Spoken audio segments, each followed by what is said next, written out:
അതുണ്ടല്ലോ നമ്മുടെ ലഡാക്ക് ട്രിപ്പ് മാസങ്ങൾക്ക് മുന്നേ അനൗൺസ് ചെയ്തതാണല്ലോ. അപ്പോൾ അതിൻ്റെ ഡേറ്റ് ഇങ്ങനെ അടുത്തടുത്ത് വന്നപ്പോൾ നമ്മൾ കുറച്ച് സാധനങ്ങൾ തെർമൽ വെയറും ജാക്കറ്റ്സൊക്കെ വാങ്ങിക്കാൻ വേണ്ടിയിട്ട് ഒരു ദിവസം ഇങ്ങനെ പുറത്തേക്ക് ഇറങ്ങിയായിരുന്നു കേട്ടോ. അതിൻ്റെ വീഡിയോ ആണിത്. പക്ഷേ നമ്മൾക്ക് ഇപ്പോഴത്തെ ഒരു സാഹചര്യം അനുസരിച്ച് നമ്മുടെ ട്രിപ്പ് നമ്മൾ പോസ്റ്റ്പോൺ ചെയ്തു. എന്നാലും നമ്മൾ പർച്ചേസിന് പോയ വീഡിയോ എടുക്കട്ടെ എന്ന് വിചാരിച്ചു കേട്ടോ. ആദ്യം ഡിക്കാത്തലോണിലാണ് കയറിയത്. അവിടെ കയറിയിട്ട് കുറച്ച് ക്യാപ്പും ജാക്കറ്റും ഒക്കെ നമ്മൾ അതിൻ്റെയൊക്കെ വിലയൊക്കെ അന്വേഷിച്ചു. ഗ്ലൗ ഒക്കെ ഇട്ടത് ഇങ്ങനെ ഇട്ട് നോക്കണം കണ്ടപ്പോൾ എനിക്ക് തെങ്കാശിപ്പട്ടണം സിനിമ ഓർമ്മ വന്നു. നിങ്ങൾ ഓർക്കുണ്ടാവും ആ സീൻ സലീംകുമാർ ആണെന്ന് തോന്നുന്നു കയ്യിലേക്ക് ഇങ്ങനെ ഈ ഒരു ഗ്ലൗ ഇടുന്നത്.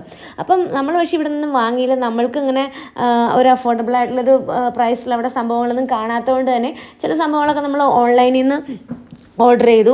പിന്നെ ഇത് ആലുവയിൽ നമ്മൾ റീലിലൊക്കെ എപ്പോഴും ഇങ്ങനെ പുറത്തേക്ക് പോകാനുള്ള തണുപ്പുള്ള സ്ഥലത്തേക്കൊക്കെ പോകാൻ പറ്റുന്ന ഡ്രസ്സ് കിട്ടുന്നൊരു കടയായിട്ട് ആലുവയിൽ ഒരു കട കാണാറുണ്ട്, റീൽസിലൊക്കെ കാണുന്നത്. അങ്ങനെ ഞങ്ങൾ പോയി നോക്കിയതാണ്. അപ്പോൾ അവിടെ നിന്ന് ടീഷർട്ട്സ് അല്ലാണ്ട് വേറൊന്നും ഞങ്ങളുടെ പോക്കറ്റാണെങ്കിൽ ഇത് കണ്ടില്ല. അതുകൊണ്ട് അവിടെ നിന്നും വേഗം തന്നെ നമ്മൾ ഇറങ്ങി. അവിടെ നിന്ന് പുറത്തേക്ക് ഇറങ്ങിയപ്പോൾ തന്നെ വിശപ്പായി, ഉച്ചയായിട്ടുണ്ടായിരുന്നു.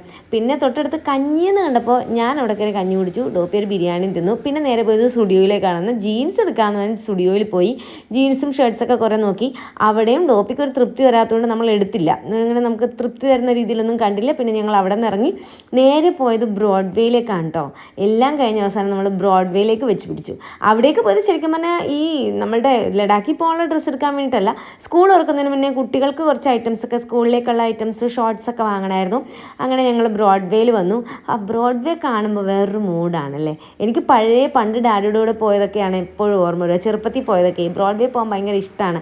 പാർക്കിങ്ങിന് സ്ഥലം ഉണ്ടായില്ലെങ്കിലും നമുക്ക് അഡ്ജസ്റ്റ് ചെയ്ത് സ്ഥലം കിട്ടി. അവിടെ വണ്ടി പാർക്ക് ചെയ്തു. നമ്മൾ പോയി രാധാകൃഷ്ണയിലാണ് ബ്രോഡ്വേയിൽ പോയത്. അവിടെ പോയിട്ട് സാധനങ്ങൾ എടുത്തു. ആവശ്യമുള്ള സാധനങ്ങൾ എടുത്തിട്ട് പെട്ടെന്ന് തന്നെ തിരിച്ചു വന്നു. 1 മണിക്കൂർ കഴിഞ്ഞ് വരുള്ളൂ എന്ന് പറഞ്ഞാണ് പോയത്. പക്ഷേ അരമണിക്കൂറിനുള്ളിൽ തിരിച്ചു വന്നു. അപ്പോൾ അടുത്ത വീഡിയോ ആയിട്ട് നാളെ കാണാം. അതുവരേക്കും ബൈ.